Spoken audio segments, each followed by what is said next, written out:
Hey guys, welcome to ML spot. और आज हम इस वीडियो में डिस्कस करने वाले हैं AIML रोड मैप इन 2025। अगर आप एक बिगिनर हैं या एक इंटरमीडिएट लेवल पे हैं तो ये वीडियो आपके लिए है। इस वीडियो में हम डिस्कस करने वाले हैं बिगिनर लेवल कॉन्सेप्ट से लेके एडवांस लेवल कॉन्सेप्ट्स जैसे कि generative AI, rack based systems और एजेंटिक AI। इस वीडियो में मैं ये भी डिस्कस करूंगा कि मैंने क्या गलतियां की जो आप ना करें और एक एफिशिएंट AIML इंजीनियर बन सकें 2025 में। तो इस वीडियो को शुरू करते हैं बिना किसी देरी के। तो गाइज ये है हमारा रोड मैप जिसको मैंने टोटल 6 माइलस्टोन्स में डिवाइड किया है, जहाँ पे हम पाइथन से स्टार्ट करते हुए ऑल द वे रीच करेंगे जनरेटिव AI तक। तो गाइज़ इसको मैं अच्छे से एक्सप्लेन करूँगा कि क्या क्या आप चीज़ें आपको सीखनी चाहिए, क्या क्या गलतियाँ मैंने की जो आपको अवॉइड करनी चाहिए एंड एवरीथिंग। पर इसको डिस्कस करने से पहले मैं एक छोटा सा एग्जांपल देना चाहता हूँ AIML फील्ड के बारे में, जो कि बहुत तेज़ी से इवॉल्व हो रहा है। तो गाइज़ आप सभी ने चैट GPT यूज़ किया होगा, और चैट GPT 2022 में आया था, और उस टाइम पे वो एक बेसिकली एक चैट मॉडल था और उसके पास पुरानी डेटा थी। ओके, लेकिन आज अगर आप देखते हैं चैट GPT को तो वो बहुत ज़्यादा इवॉल्व हो चुका है। आज के समय पे वो आपके इमेजेस जनरेट कर सकता है, बात कर सकता है आपसे वॉइस के थ्रू, आपके इमेजेस को देख सकता है, ठीक है। और आज के समय में वो डीप रिसर्च भी कर सकता है, जहाँ पे वो पूरे वेब को सर्च करके आपके लिए रेलेवेंट सर्चेस भी ला सकता है। तो अगर आप देख रहे होंगे तो ये जो फील्ड है वो बहुत तेज़ी से इवॉल्व हो रहा है, बहुत ज़्यादा रिसर्च हो रही है, billions and millions of dollars इसमें लग रहे हैं। तो बेसिकली इस फील्ड में एक ही मेरा रिकमेंडेशन है कि आप लर्न करना ना छोड़ें, इसमें कंटिन्यूसली लर्न करना होता है। आप न्यूज़लेटर्स ज्वाइन कर सकते हैं, आप चैनल्स ज्वाइन कर सकते हैं जो AIML के बारे में बताते हैं, लिंक्डइन में ज्वाइन कर सकते हैं। तो इससे क्या होता है कि यार गाइस आपको कंटिन्यूसली आप अपडेटेड रहते हैं और नए टेक्नोलॉजीज़ आप लर्न करते रहते हैं। तो यही फील्ड में बस यही एक रिकमेंडेशन है कि आपको लर्न करते रहना है, क्योंकि नए टेक्नोलॉजीज़ और नए रिसर्च जो है वो कंटिन्यूसली इस फील्ड में आ रहे हैं। तो गाइज़ यही बताना था एक छोटे से एग्जांपल के साथ। तो चलिए गाइज़ आप अपन रोड मैप की तरफ बढ़ते हैं। और सबसे पहला जो मैंने माइलस्टोन आपके लिए रखा है, पहला माइलस्टोन वो है गाइस पाइथन का। तो पाइथन एक प्रोग्रामिंग लैंग्वेज है जैसा कि आप सभी को पता है, जिसे हम प्रोग्रामिंग कर सकते हैं। तो पाइथन एक बहुत ही इम्पॉर्टेंट प्रोग्रामिंग लैंग्वेज है जो आपको आनी चाहिए। और यहाँ पे बहुत सारे लोग एक और प्रोग्रामिंग लैंग्वेज को यूज़ करते हैं generally statistics and machine learning में, वो है आर। और आजकल कहीं ना कहीं जावास्क्रिप्ट भी यूज़ हो रहा है, पर मेरा रिकमेंडेशन है कि आप पाइथन में सीखें, क्योंकि पाइथन में सीखने के लिए ये एक फ़ायदा है कि यार इसकी लाइब्रेरीज़ बहुत अच्छी हैं और इसकी कम्युनिटी भी बहुत अच्छी है, और कम्युनिटी बहुत वास्ट है। तो इससे आपको जो लर्निंग है वो आसानी होगी, और इसके आंसर्स भी आपको बहुत अच्छे से मिल सकते हैं अगर आप कहीं फंसते हैं।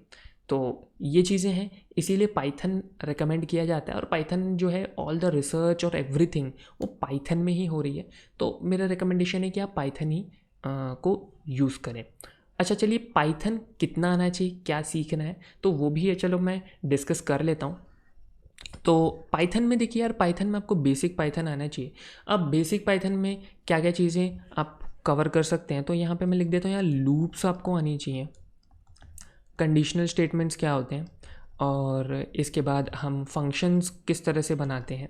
डिफरेंट तरह के डेटा स्ट्रक्चर्स भी आप कवर कर सकते हो, जैसे कि यहाँ पे मैं लिख सकता हूँ लिस्ट हो गया, ट्यूपल हम कवर करेंगे, और इसके बाद डिक्शनरी क्या होता है ये भी कवर करना है।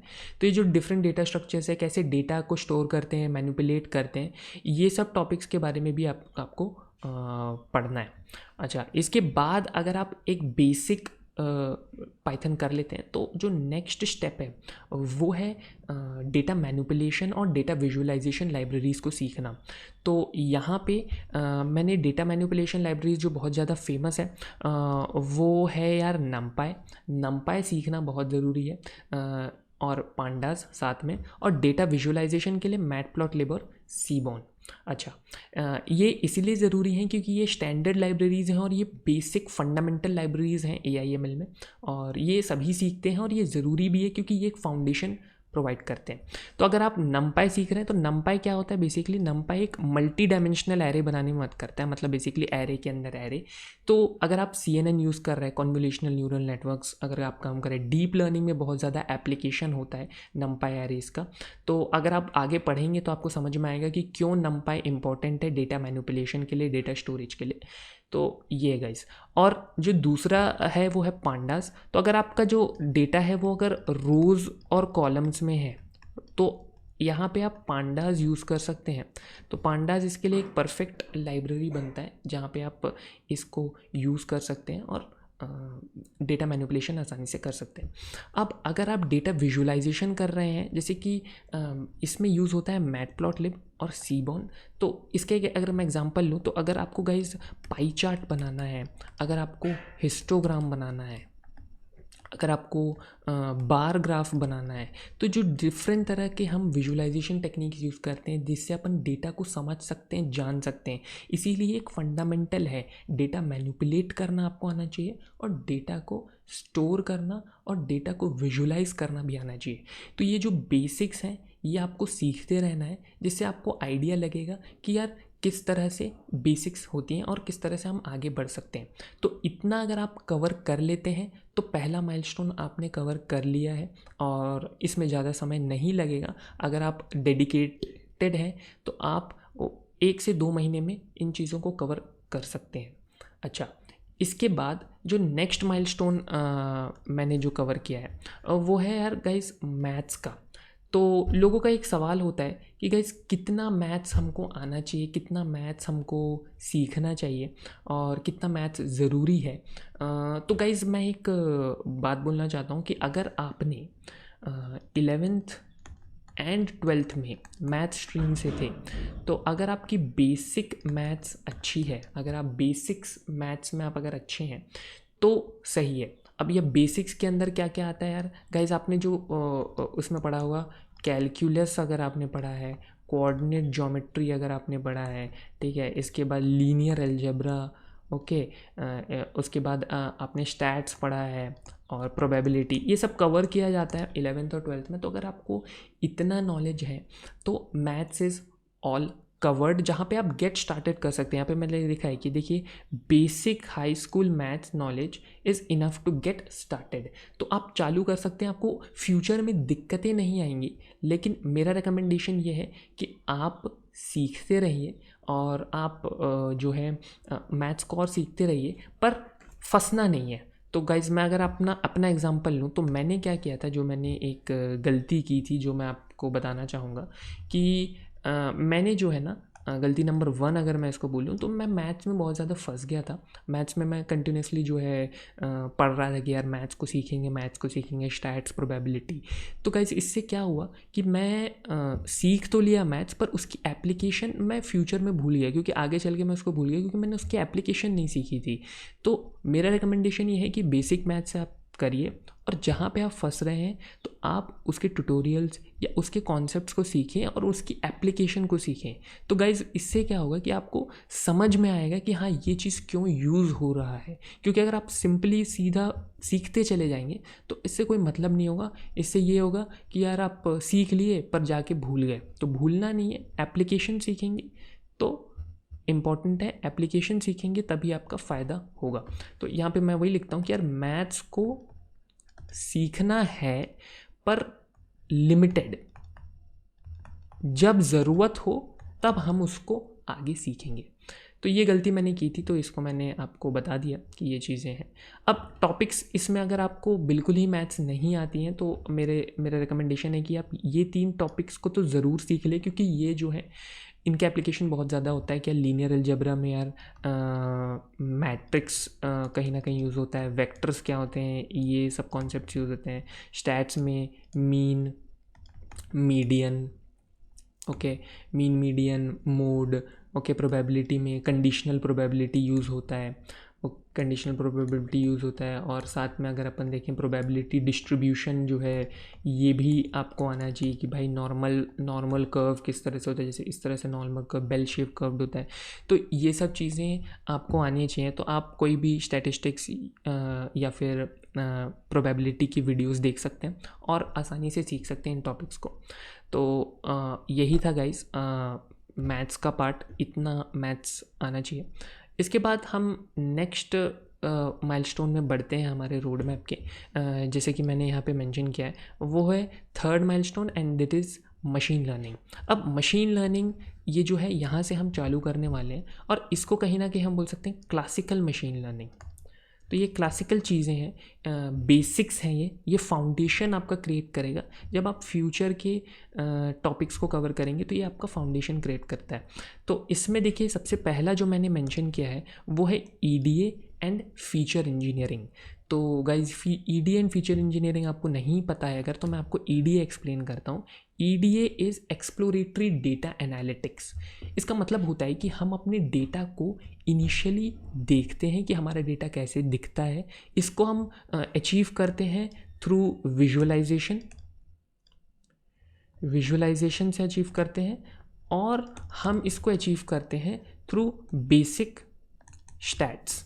तो इसके थ्रू हम देखते हैं कि हमारा डेटा कैसा है, मीन कैसा है, मीडियन कैसा है, और डिफरेंट तरह की चीज़ें किस तरह से काम कर रही हैं, हमारा डेटा बेसिक दिखता कैसा है, ये हम ईडीए में परफॉर्म करते हैं। और जो दूसरा चीज़ है वो है फीचर इंजीनियरिंग। फीचर इंजीनियरिंग एक बहुत इंपॉर्टेंट एस्पेक्ट है, क्योंकि अगर हमारे फीचर्स अच्छे होंगे मशीन लर्निंग में तो उतना ज़्यादा हमारा मॉडल अच्छा काम करेगा। हम इम्पॉर्टेंट फीचर्स को रखते हैं हमारे डेटा में, और जो इम्पॉर्टेंट नहीं है, जो डेटा को उतना ज़्यादा, या जो मशीन लर्निंग एल्गोरिदम उतना ज़्यादा इफेक्ट नहीं डालेंगे, उनको हटा देते हैं।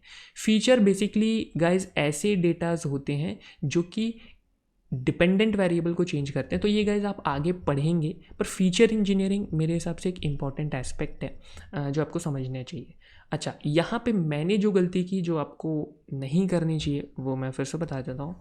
गलती नंबर बेसिकली 2, कि गाइज मैं पहले मशीन लर्निंग एल्गोरिदम्स में आगे बढ़ गया था।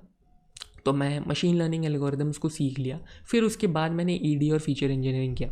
तो गाइज ऐसा नहीं करना है, ऐसा कर भी सकते हैं पर रेकमेंडेड नहीं है, क्योंकि ईडीए एंड मशीन लर्निंग पहले आनी चाहिए। जैसे ईडीए पहले आनी चाहिए और उसके बाद आपको सीखना है, क्योंकि एक स्टेप बाय स्टेप प्रोसीजर है। अगर आप इसके पाइपलाइन में घुसेंगे तो सबसे पहले डेटा कलेक्ट करते हैं, डेटा को समझते हैं, फीचर्स एक्सट्रैक्ट करते हैं, और उसके बाद मशीन लर्निंग एल्गोरिदम में जाते हैं। तो ये पाइपलाइन आप हमेशा फॉलो करेंगे। तो इसीलिए मेरा रिकमेंडेशन है कि आप ईडी एंड फीचर इंजीनियरिंग पहले करें, जिससे आपको समझ में आएगा कि डेटा क्या होता है, डेटा को समझते हैं, डेटा जानते हैं, फीचर्स को समझते हैं, और इसके बाद आप एल्गोरिदम्स में जा सकते हैं और एल्गोरिदम्स को पढ़ सकते हैं।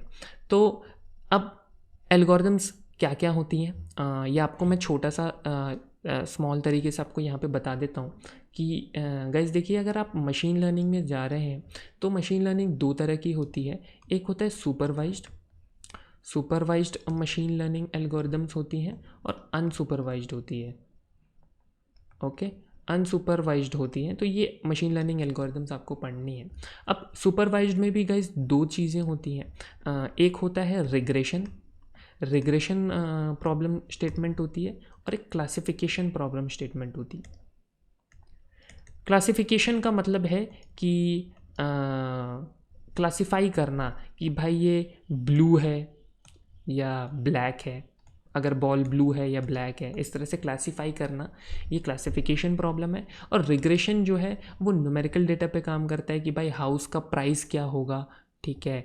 और ये सब जो प्रॉब्लम स्टेटमेंट्स हैं, ये सब जो हैं इसके अंदर आती हैं हमारे रिग्रेशन प्रॉब्लम स्टेटमेंट में। हाउस प्राइस क्या होगा, और बेसिक जो न्यूमेरिकल डेटा है उस पे जो है हम रिग्रेशन पे काम करते हैं। अच्छा, इसके बाद अगर हम अनसुपरवाइज्ड मशीन लर्निंग पे चले जाएं, तो अनसुपरवाइज्ड मशीन लर्निंग में यार इसमें भी 2 चीज़ें होती हैं। एक होता है क्लस्टरिंग होती है इसमें, ओके। एंड दूसरा हमारा होता है डायमेंशनैलिटी रिडक्शन का मतलब ये है कि हमारे जो फीचर्स हैं वो अगर बहुत ज़्यादा हैं तो उन फीचर्स को कम करना, डायमेंशंस को कम करना। और क्लस्टरिंग का मतलब है कि क्लस्टर्स बनाना, बेसिकली कि जैसे कि भाई ये क्लस्टर है रेड का और ये क्लस्टर है ब्लू का, तो इसको क्लस्टर करना, अलग अलग क्लस्टर्स फॉर्म करना, ये हम आपको एक एग्जांपल से समझा दिया हूँ। बाकी क्लस्टरिंग का मतलब ये होता है कि क्लस्टर्स फॉर्म करना, और डायमेंशनलिटी रिडक्शन का मतलब ये होता है कि डायमेंशंस को रिड्यूस करना। तो ये गाइज है मशीन लर्निंग का, मैंने थोड़ा बहुत आपको एक ओवरव्यू दे दिया। तो इन्हीं एल्गोरिदम्स को आपको पढ़ना है। अच्छा, इसमें क्या क्या एल्गोरिदम्स होते हैं, तो अगर मैं रिग्रेशन में आपको बता दूं तो रिग्रेशन में लीनियर रिग्रेशन हम बेसिकली पढ़ते हैं, या मल्टीपल लीनियर रिग्रेशन हम पढ़ते हैं। क्लासिफिकेशन में बहुत सारे हैं, अगर मैं बताऊं तो naive base, okay, naive base है। अच्छा, इसके बाद लॉजिस्टिक है, इसके बाद डिसीजन ट्री है,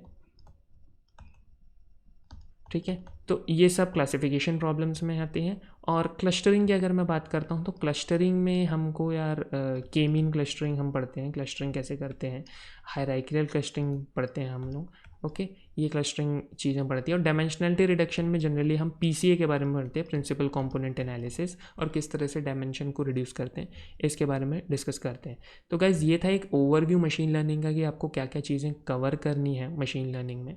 एंड या गाइज इतना अगर आप कवर करते हैं तो आप मशीन लर्निंग के क्लासिकल मशीन लर्निंग आप कवर कर लेंगे।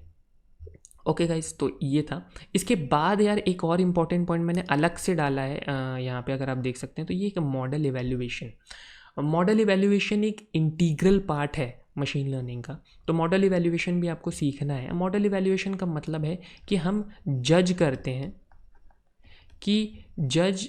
किसका, परफॉर्मेंस मॉडल का, कि भाई मॉडल कितना अच्छा परफॉर्म कर रहा है, ठीक है, परफॉर्मेंस हम जज करते हैं मॉडल की।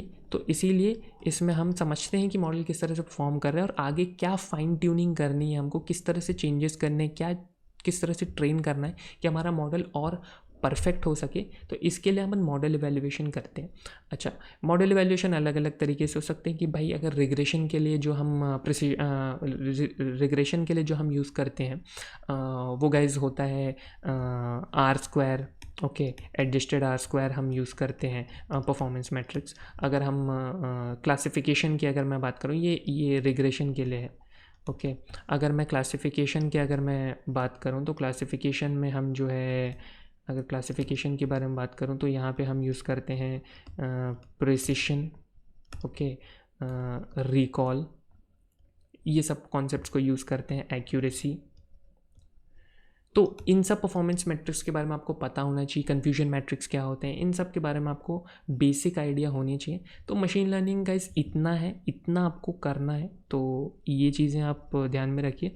और एक बार अगर आपको ये चीज़ें आप कवर कर लेते हैं तो गाइस एक प्रोजेक्ट भी आपको ज़रूर बनाना है यहाँ तक पहुँचने के बाद, ताकि आपको एप्लीकेशन पता चल सके कि यार किस तरह से हम अप्लाई करते हैं मशीन लर्निंग एल्गोरिदम्स को।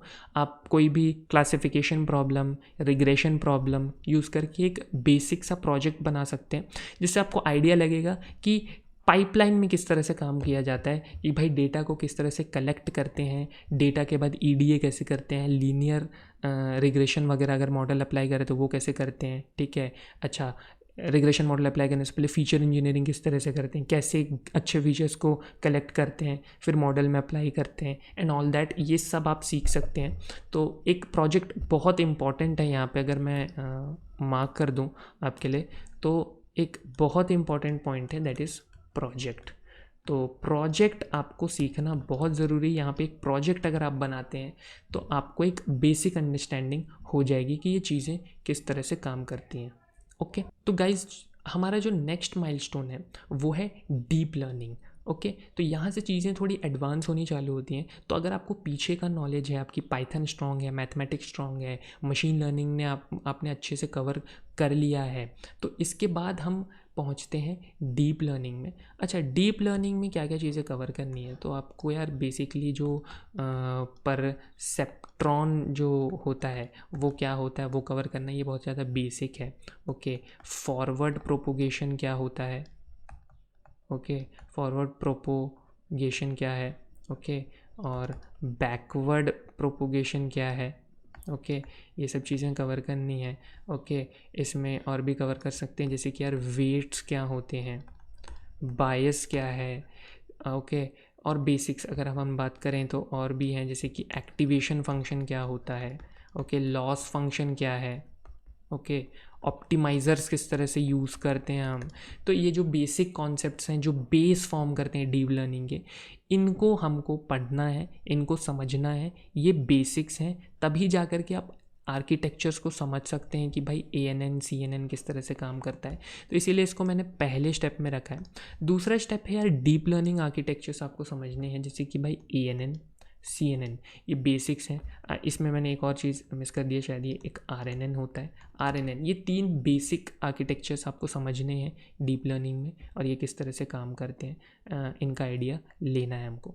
इसके बाद जो नेक्स्ट चीज़ है वो है डीप लर्निंग फ्रेमवर्क्स। तो गाइज आपको डीप लर्निंग फ्रेमवर्क सीखना है। This is very very important thing, क्योंकि आज के समय जो भी एप्लीकेशंस बन रहे हैं, जो भी मशीन लर्निंग में रिसर्च हो रही है, everything is based on these 2 frameworks. तो ये 2 फ्रेमवर्क्स बहुत इंपॉर्टेंट है, जहाँ पे पाईटॉर्च जो है ये मेटा के द्वारा है, या फेसबुक हम जैसे बोल सकते हैं इसको, और जो टेंसरफ्लो है वो गूगल के द्वारा है। तो आप दोनों में से कोई एक यूज़ कर सकते हैं। मोस्ट ऑफ द टाइम कहीं टेंसरफ्लो यूज़ होता है, कहीं पाईटॉर्च यूज़ होता है। तो ये जो फ्रेमवर्क्स और लाइब्रेरीज हैं ये आपको ज़रूर आनी चाहिए और बिल्कुल सीखना ही है। इसको स्किप मत करना, क्योंकि इसके बाद जो चीज़ें हैं, न्यूरल नेटवर्क्स, NLP, हर जगह यही यूज़ होगा, यही है आगे चल के। तो ये फ्रेमवर्क्स बहुत इंपॉर्टेंट है। तो ये डीप लर्निंग का एक फंडामेंटल पार्ट है। तो डीप लर्निंग में वही, जैसे मैंने आपको बताया कि सबसे पहले यार बेसिक्स को कवर करना है, उसके बाद आर्किटेक्चर्स को समझना है, ANN CNN, एंड इसके बाद डीप लर्निंग फ्रेमवर्क्स को भी हमको आगे चल के समझना है। ओके गाइस, तो ये था हमारा 4th माइलस्टोन। नेक्स्ट हम पहुंच जाते हैं यार गाइस 5th माइलस्टोन में। अब यहाँ पे 5th माइलस्टोन में गाइस देखिए, ये मैंने एक 2 पाथ बनाया है। देखिए 5 यहाँ पे अगर आप देख सकते हैं तो यहाँ 2 हैं। तो डीप लर्निंग सीखने के बाद आपके पास चॉइस आता है कि आप NLP चूज़ कर सकते हैं या कंप्यूटर विजन चूज़ कर सकते हैं। तो गाइज़ ये आपकी इच्छा है, आपकी मर्ज़ी है कि आप क्या यूज़ करते हैं। अगर आपको टेक्स्ट में मज़ा आता है, अगर टेक्स्ट डेटा में आपको मज़ा आता है, लैंग्वेजेस में मज़ा आता है, तो आप NLP चूज़ कर सकते हैं। लेकिन आपको अगर इमेजेस के साथ मज़ा आता है या वीडियोस के साथ अगर आपको बहुत ज़्यादा अच्छा लगता है काम करने में, तो आप कंप्यूटर विजन वाला पाथ चूज़ कर सकते हैं। दोनों पाथ साथ में मत कीजिए, दोनों अलग अलग हैं, दोनों का रिसर्च फील्ड अलग अलग है। तो अगर आपको यहाँ पे एक चूज़ करना पड़ेगा कि मैं क्या सीखूँ, तो आप NLP की तरफ जा सकते हैं या कंप्यूटर विजन की तरफ जा सकते हैं। It's your wish. अगर आप NLP की तरफ जाते हैं तो गाइज अगर मैं ये बताता हूँ, अगर आप NLP चूज़ करते हैं, नेचुरल लैंग्वेज प्रोसेसिंग पे काम करना चाहते हैं, टेक्स्ट डेटा पे काम करना चाहते हैं, तो क्या रोड मैप होगा। तो ये 5th माइलस्टोन है। इसमें गाइज सबसे पहला जो बेसिक्स है वो गाइज टेक्स्ट प्री प्रोसेसिंग आपको समझनी है, कि जैसे हमारा कोई सेंटेंस है उसको कैसे तोड़ते हैं, टोकनाइज कैसे करते हैं, छोटे छोटे टोकन्स में कैसे तोड़ते हैं। ओके, एम्बेडिंग समझना है। एम्बेडिंग्स का मतलब ये है कि गाइज जो वर्ड है, वर्ड को हमको यार बेसिकली मैथमेटिकल वेक्टर्स में कैसे तोड़ना है। इसमें बहुत सारी चीज़ें होती हैं, वर्ड टू वेक होती है एंड बैग ऑफ वर्ड्स होती हैं, जो बेसिक्स होती हैं machine learning text pre processing वाली पार्ट का। तो ये आपको पढ़ना है, एम्बेडिंग्स के बारे में पढ़ना है, ठीक है, स्टेमिंग के बारे में पढ़ना है। तो बेसिक जो टेक्स्ट प्री प्रोसेसिंग है, इन सबको कवर करना आपको पड़ेगा NLP में, अगर आप समझना चाहते हैं बेसिक्स को। इसके बाद गाइस जो नेक्स्ट है वो है machine learning deep learning algorithm, sorry. तो डीप लर्निंग एल्गोरिदम्स में जैसे कि यार ये RNN, ओके, LSTM, इन मॉडल्स, इन एल्गोरिदम्स को समझना है और इनको यूज़ करके किस तरह से अपन NLP टास्क को अचीव करते हैं ये भी आपको समझना है। क्लासिफिकेशन एंड डिफरेंट टास्क हम कैसे अचीव करते हैं, इन आर्किटेक्चर्स को देख करके हमको समझना है और जानना है कि यार ये इनको किस तरह से हम यूज़ कर सकते हैं NLP टास्क के लिए। इसके बाद जो 3rd चीज़ें हैं वो है ट्रांसफॉर्मर और ट्रांसफॉर्मर बेस्ड आर्किटेक्चर को समझना है। तो गाइज़ ये सबसे इम्पॉर्टेंट चीज़ है, क्योंकि जो ट्रांसफॉर्मर है आज के समय पे ये है heart of all the LLMs। तो आज के समय जितने भी LLMs हैं उनका दिल है ट्रांसफॉर्मर। और ट्रांसफॉर्मर एक ऐसा रिसर्च है जो कि बेसिकली इस फील्ड को पूरी तरह से ट्रांसफॉर्म कर दिया है और इस फील्ड को पूरी तरह से चेंज कर दिया है, और ये LLMs के लिए बहुत ज़्यादा इंपॉर्टेंट है। तो ट्रांसफॉर्मर आपको सीखना है, इसमें बहुत सारे LLMs के बारे में भी सीखना है। GPT क्या होता है, generative pre trend transformers, BERT के बारे में सीखना है। आज के समय पे और भी आ रहे हैं, लामा के बारे में सीखना है। ओके गाइज, लामा के बारे में सीखना है। ओके, तो इन सब के बारे में भी हमको जो है जानना है कि यार किस तरह से ये काम करते हैं एंड ऑल दैट। तो ये चीज़ें हैं NLP में। अगर आप मूव करते हैं, अगर आप कंप्यूटर विजन में जाते हैं, तो यहाँ पे कंप्यूटर विजन में जनरली CNN बहुत ज़्यादा यूज़ होता है। ओके, कन्वोल्यूशनल न्यूरल नेटवर्क्स, जहाँ पे जो इमेज है उसको ऐसे छोटे छोटे ऐसे वेक्टर्स में टूट जाता है वो, और इमेजेस के जैसे पिक्सल्स को जो है वो डेटा में चेंज करते हैं। तो CNN बहुत ज़्यादा इसमें एप्लीकेबल होता है। तो CNN आपको सीखना है यहाँ पे कंप्यूटर विजन में। और इसके बाद कंप्यूटर विजन में यार मोस्टली मेजर 3 एप्लीकेशंस होते हैं। अगर आप इमेज क्लासिफिकेशन करना चाहते हैं कि गाइज, अगर मैं आपको बताऊँ कि ये एक एप्पल है, ओके, और ये एक मैंगो है, तो मैंगो और एप्पल के बीच में क्लासिफाई करना कि गाइज ये जो है वो एप्पल है और ये जो है वो मैंगो है। तो ये चीज़ें जो है इमेज क्लासिफिकेशन से हम अचीव कर सकते हैं ये चीज़ें। एंड जो नेक्स्ट है वो है इमेज सेगमेंटेशन। इमेज सेगमेंटेशन क्या है वो मैं आपको बताता हूँ। इमेज सेगमेंटेशन कुछ नहीं है कि गाइज, अगर एक इमेज है यहाँ पे गाइज, अगर हम देख सकते हैं तो ये एक बुक है और इसके बाजू में एक लीफ है। तो इसको मैं ग्रीन से बना देता हूँ लीफ को। ओके, तो ये हमारा लीफ है। ओके, और ये एक बुक है। तो बुक और लीफ के बीच में सेगमेंट करना कि भाई ये एक अलग, अगर मैं बताऊँ सेगमेंटेशन करना, तो ये एक अलग एंटिटी है और ये एक अलग एंटिटी है। इन 2 एंटिटीज़ को अलग करना, दैट इज़ इमेज सेगमेंटेशन। तो ये चीज़ें, ये एप्लीकेशंस भी हैं जो अपन इसमें यूज़ करते हैं। और जो थर्ड है वो इमेज जनरेशन। जैसे आप सभी को पता है कि इमेज कैसे जनरेट करते हैं। इमेजेस कि भाई कोई, मैंने बोला ChatGPT को कि भाई इमेज जनरेट करो, तो वो इमेज जनरेट करके देता है, बहुत ब्यूटीफुल इमेज जनरेट करता है। तो यहाँ पे GANs का कॉन्सेप्ट यूज़ होता है, तो जनरेटिव एडवर्सरियल नेटवर्क्स। तो ये सब चीज़ें जो है आपको सीखनी है कंप्यूटर नेटवर्क्स में। इसके बाद गाइज जो नेक्स्ट है, जो फाइनल माइलस्टोन है, जो आज के समय पे बहुत ज़्यादा पॉपुलर हो रहा है, वो है जनरेटिव AI। तो जेन AI बहुत इम्पॉर्टेंट टॉपिक है यहाँ पे, और आजकल सबसे ज़्यादा हॉट है। और कहीं ना कहीं जॉब एप्लीकेशन अगर आप आज देखोगे, अप्लाई करने जाओगे, तो देखोगे कि यार लोग जनरेटिव AI एप्लीकेशंस या जेन AI जिसको आता है, रैग जिसको समझ में आता है, उनके लिए एडवांटेज ज़्यादा है, क्योंकि इसी के ऊपर जो है काम हो रहा है। बड़े बड़े स्टार्टअप्स जो हैं इसी पे बन रहे हैं। तो जनरेटिव AI आज के समय पे सीखना ज़रूरी है। आज से अगर 3 साल 4 साल पहले बोले तो जनरेटिव AI उतना ज़्यादा नहीं था इम्पॉर्टेंट, पर आज के समय जनरेटिव AI बहुत ज़्यादा इम्पॉर्टेंट है और ये आपको आना चाहिए। This is our 6th milestone जो हम कवर करने वाले हैं। अच्छा, इसमें एक मैंने सबसे पहला पॉइंट रखा है कि मल्टी मॉडल LLMs के बारे में आपको समझना है, पढ़ना है। तो गाइस, मल्टी मॉडल LLMs होते क्या है? तो जैसे अगर हमारा LLM है, ठीक है, तो LLM होता है लार्ज लैंग्वेज मॉडल, जो कि टेक्स्ट डेटा पे काम करता है। पर मल्टी मॉडल LLMs ये होते हैं जो कि भाई टेक्स्ट पे भी काम करते हैं, ओके, इमेजेस पे भी काम करते हैं, ओके, ऑडियो पे भी काम करते हैं, ओके। तो ये साथ में एक साथ सब एप्लीकेशन करते हैं। तो गाइज, अगर आपको इसका एक एग्जांपल पता है तो कमेंट सेक्शन में लिख सकते हैं कि मल्टी मॉडल LLMs क्या हैं। और क्योंकि बहुत सारे मल्टी मॉडल LLMs आज के समय पे अवेलेबल हैं। तो जैसे कि हम देख सकते हैं कि यार ChatGPT, ओके, जो कि मल्टी मॉडल है, जो कि टेक्स्ट पे, इमेजेस पे, ऑडियो पे, सब पे काम करता है। तो ये मल्टी मॉडल है। तो आपको समझना है कि मल्टी मॉडल किस तरह से काम करता है। तो अगर आप देख सकते हैं कि टेक्स्ट डेटा जो है वो NLP टास्क है, और इमेज जो है वो किस तरह का टास्क है गाइज, वो है कंप्यूटर विजन का टास्क, तो दोनों साथ में हैं। तो आज के समय पे यही हो रहा है कि सब साथ में आ रहे हैं, तो इसीलिए आपको मल्टी मॉडल आर्किटेक्चर के बारे में समझना है।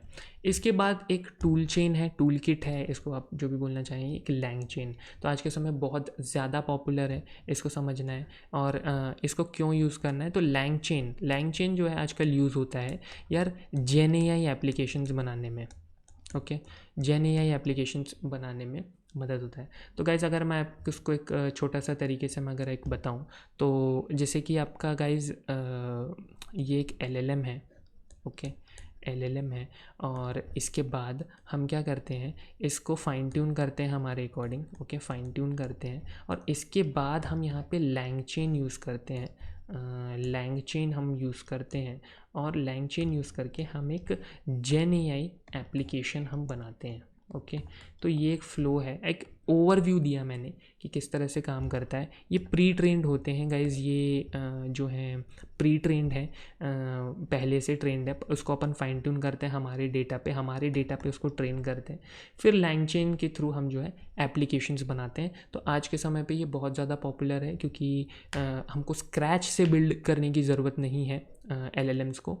हम जो ऑलरेडी अवेलेबल ओपन सोर्स हैं या जो भी हम पेड सब्सक्रिप्शन लेके उस एलएलएम को यूज़ कर सकते हैं, फाइन ट्यून कर सकते हैं और अपने खुद के जनरेटिव एआई एप्लीकेशंस बना सकते हैं। तो ये टूल किट, ये टूल चेन आपको ज़रूर सीखना है क्योंकि ये बहुत ही इंपॉर्टेंट है आज के समय पे। ये एक इम्पॉर्टेंट स्किल है जो आपको सीखना है अगर आप इस फील्ड में आ रहे हैं। तो इसमें एक और इम्पॉर्टेंट चीज़ है जो बहुत पॉपुलर है कि भाई रिट्रीवल ऑगमेंटेड जनरेशन, जैसे कि हम बोल सकते हैं रैग। ओके, रैग के बारे में आपको सीखना ज़रूरी है कि रैग बेस्ड सिस्टम्स हैं क्या। अगर मैं रैग को छोटे तरीके से एक्सप्लेन करना चाहूँ आपके सामने, तो गाइज़ रैग कुछ नहीं है। रैग में क्या होता है कि अगर आप चैट जीपीटी को देखते होगे, अगर आप चैट जीपीटी को कि अगर आपने कुछ लिखा तो उसको याद रहता है पीछे की चीज़ें, या आपने कोई पीडीएफ अपलोड किया तो वो पीडीएफ को वो रीड करता है और आप कभी बाद में पूछते हैं तो वो पीडीएफ से आंसर दे सकता है।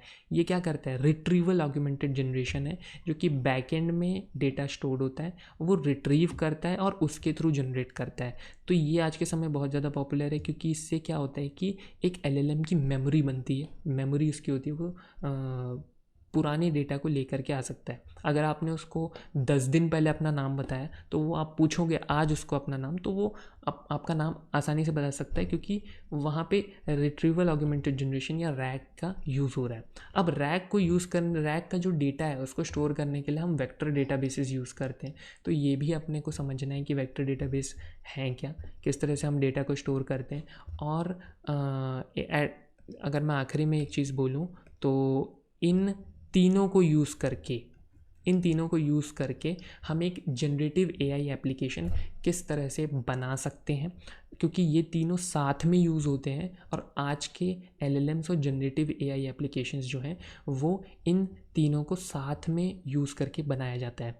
तो गाइज़ ये है जनरेटिव एआई। तो अगर आप इतना कवर करते हैं then it is very good, और इतना कवर करने में आपको टाइम लगेगा। मतलब बेसिकली मैं ये बोल सकता हूँ कि ये जो पूरे रोड मैप हैं इसको अगर आप डेडिकेटली अगर एकदम अच्छे से फॉलो करते हैं तो इस साल के एंड तक आप NLP तक तो पहुंच सकते हैं, and then you can 1.5 years में आप पूरा का पूरा machine learning and generative AI सीख सकते हैं अगर आप एक बिगनर हैं। लेकिन अगर आप एक इंटरमीडिएट लेवल पे हैं, जब आपको क्लासिकल मशीन लर्निंग आती है, डीप लर्निंग थोड़ी बहुत आती है, तो गाइज़ आप 6 महीने में इन सब चीज़ों को कवर कर सकते हैं और आप एक बिल्कुल ही आसानी से मशीन लर्निंग या AIML इंजीनियर बन सकते हैं 2025 में। तो गाइज़ ये था मेरा रोड मैप जहाँ पे टोटल मैंने 6 माइलस्टोन्स में इसको डिवाइड किया है। तो गाइज़ ये था चीज़ें। अब गाइज़ मैं भी इन सब टॉपिक्स को कवर करने वाला हूँ स्टार्टिंग से लेके लास्ट तक। पाइथन भी मैं करूँगा, मैथमेटिक्स मैं कवर करूँगा, स्टैटिस्टिक्स, प्रोबेबिलिटी जितनी ज़रूरत है, मशीन लर्निंग, डीप लर्निंग, इस चैनल पे मैं वीडियोस डालता रहूँगा ट्यूटोरियल्स के, क्योंकि ये इंपॉर्टेंट टॉपिक्स हैं एंड आई होप कि भाई लोग इसको सीखें समझें। तो गाइज़ यही है मेरे तरफ से।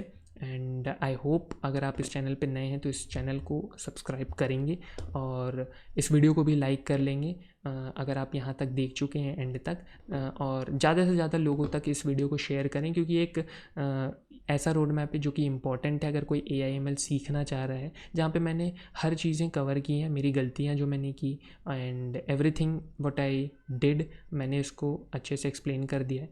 तो गाइज़ ये थी आज की वीडियो, मिलते हैं नेक्स्ट वीडियो में, तब तक के लिए धन्यवाद and stay happy, stay healthy and always keep learning.